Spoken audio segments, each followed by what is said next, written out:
Hey everyone, welcome back to another peer automation tutorial, this time running the create mail contacts package in ConnectWise for a cloud hybrid client.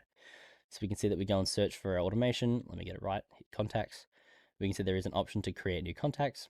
We select that automation, peer then kicks off, and we will see that we now have a choice between which environment to create it. So obviously Azure is being our Exchange mail contacts.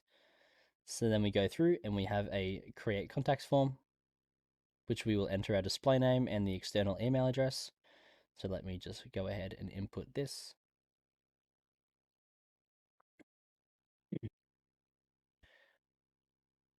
We also have a repeating form so that we can insert multiple at the same time. So then we go ahead and enter our secondary contact.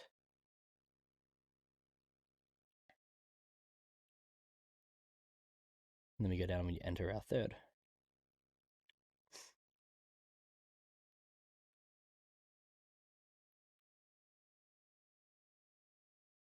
Perfect. Then we go and submit this form.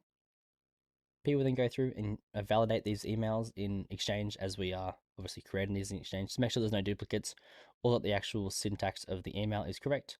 But there you go, just like that, you've created 3 new mail contacts. So if you want to learn more about PR, our automation, or our platform, feel free to have a look at our website at peer.ai. And apart from that, thanks for watching, and I'll see you in the next one.